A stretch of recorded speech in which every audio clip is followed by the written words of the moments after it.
Everyone, welcome back to another video of this channel.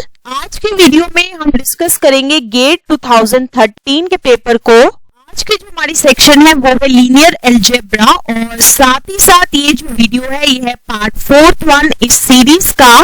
तो चलिए start करते हैं आज की वीडियो को। आज का जो हमारा क्वेश्चन है वो कुछ इस तरीके का है। इसमें जो है हमें M एक स्पेस दी गई है 4x3 मैट्रिसेस की, जिसकी एंट्रीज जो है वो ली गई है एक फील्ड से जिसके पास टोटल 3 एलिमेंट्स है। अब इस क्वेश्चन में हमें क्या पूछा गया है कि हमें बताना है कि कितने मैट्रिसेस ऐसे हैं जिनका रैंक जो है 3 है और वो सारे मैट्रिसेस जो है वो कंटेन्ड है M के अंदर। और जो ऑप्शंस हमें दिए गए हैं वो कुछ इस तरीके के हैं। ऑप्शन ए है 3 की पावर 4 माइनस 3 इंटू 3 की पावर 4 माइनस 3 की पावर 2 इंटू 3 की पावर 4 माइनस 3 की पावर 3। ऑप्शन बी है 3 की पावर 4 माइनस 1 इंटू 3 की पावर 4 माइनस 2 इंटू 3 की पावर 4 माइनस 3।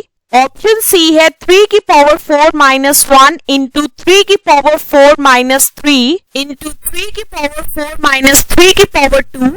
और साथ ही साथ जो ऑप्शन डी दिया गया है वो कुछ इस तरीके का है पावर 4 इंटू 3 की पावर 4 माइनस 1 इंटू 3 की पावर 4 माइनस 2। तो इस क्वेश्चन में बेसिकली क्या है कि हमें 4 ऑप्शंस दिए गए हैं और हमें बताना है कि इन चारों में से करेक्ट आंसर क्या है।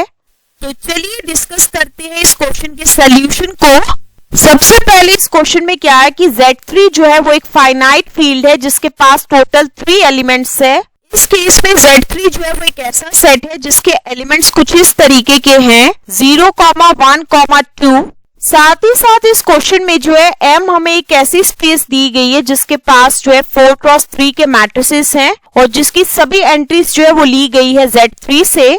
तो इस केस में M जो है वो एक ऐसा सेट है जिसके एलिमेंट्स की फॉर्म जो है वो कुछ इस तरीके की है। इसमें इस तरीके के मैट्रिसेस जो है वो कंटेन्ड है जिसकी पहली रो है A1, A2, A3, जिसकी दूसरी रो है B1, B2, B3, जिसकी तीसरी रो है C1, C2, C3, जिसकी चौथी रो है D1, D2, D3। और इस केस में क्या है कि A1, A2, A3, B1, B2, B3, C1, C2, C3 और साथ ही साथ D1, D2, D3 ये सारे के सारे कंटेंट कहाँ में है? Z3 के अंदर कंटेंट है।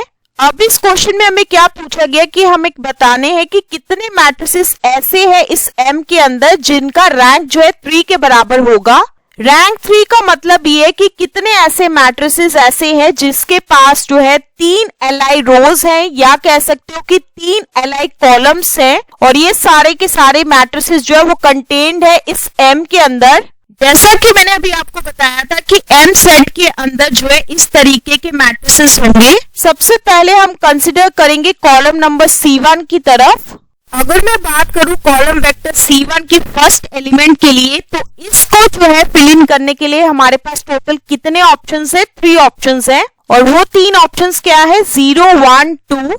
अगर मैं बात करूं element number 2 of column vector C1 की तो इसको फिल इन करने के लिए हमारे पास टोटल कितने ऑप्शंस है? 3 ऑप्शंस है। अगर मैं बात करूं third element column vector C1 के तो इसके लिए कितने ऑप्शंस है हमारे पास फिल इन करने के लिए? 3 ऑप्शंस है।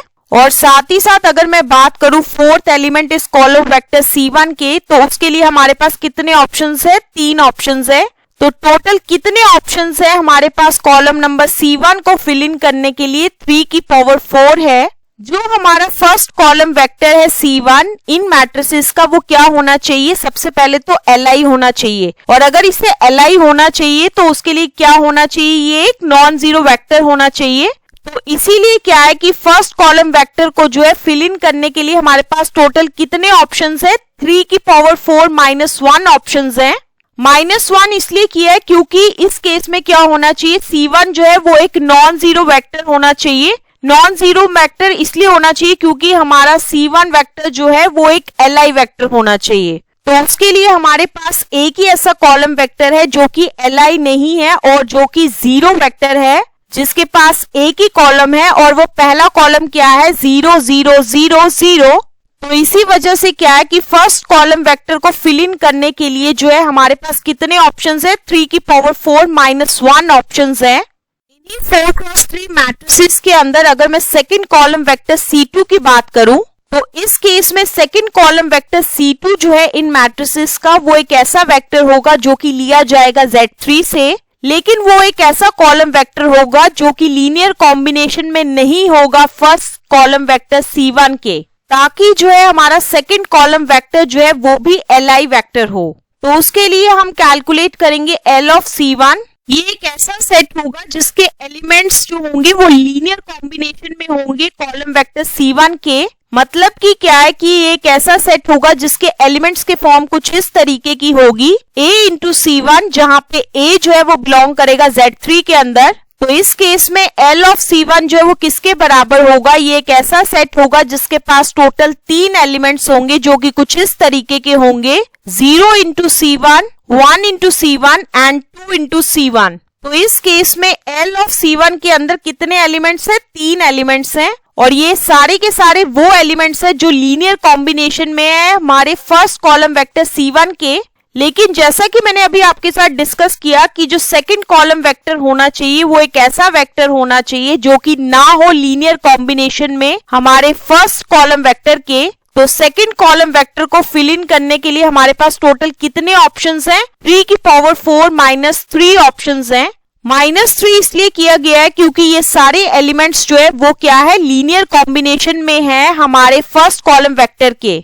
अगर मैं बात करूं इन्हीं 4 क्रॉस 3 मैट्रिसेस के कॉलम वेक्टर थर्ड की, तो इस केस में क्या है कि जो थर्ड कॉलम वेक्टर C3 जो है इन मैट्रिसेस का वो कोई भी वेक्टर हो सकता है Z3 से, लेकिन वो एक ऐसा कॉलम वेक्टर होगा जो कि लीनियर कॉम्बिनेशन में ना हो हमारे फर्स्ट और सेकंड कॉलम वेक्टर के, ताकि जो है हमारा थर्ड कॉलम वेक्टर जो है वो एक Li वेक्टर हो।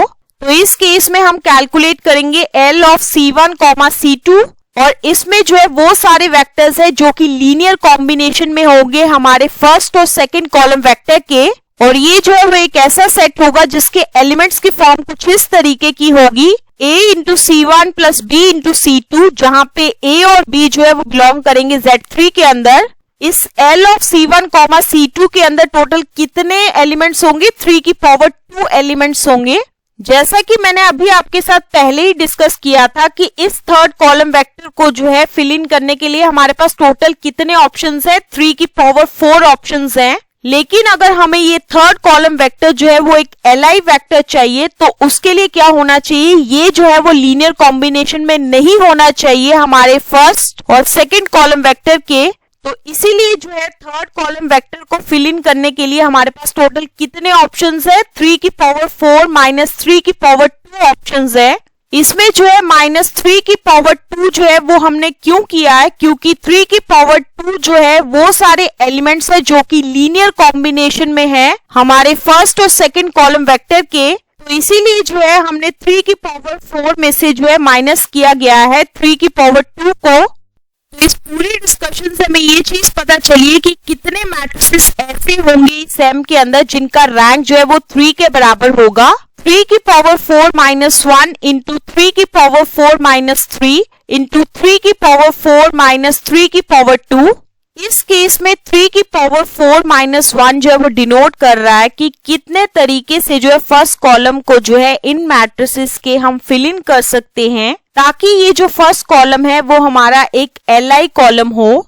3 की पावर 4 माइनस 3 जो है वो डिनोट कर रहा है कि कितने तरीके से जो है सेकंड कॉलम को जो है इन मैट्रिसेस के हम फिल इन कर सकते हैं ताकि ये जो सेकंड कॉलम हो वो एक Li कॉलम हो, और साथ ही साथ जो है ये सेकंड कॉलम जो है वो लीनियर कॉम्बिनेशन में ना हो हमारे फर्स्ट कॉलम के। 3 की पावर 4 माइनस 3 की पावर 2 जो है वो डिनोट कर रहा है कि कितने तरीके से जो है हम थर्ड कॉलम को जो है इन मैट्रिसेस के फिल इन कर सकते हैं ताकि ये जो थर्ड कॉलम है वो एक Li कॉलम हो, और साथ ही साथ ये जो थर्ड कॉलम है वो लीनियर कॉम्बिनेशन में ना हो हमारे फर्स्ट और सेकंड कॉलम के। ये तीनों कॉलम्स जो है हमने Li इसीलिए लिए हैं ताकि हमारे मैट्रिसेस का जो रैंक है वो 3 के बराबर आ सके।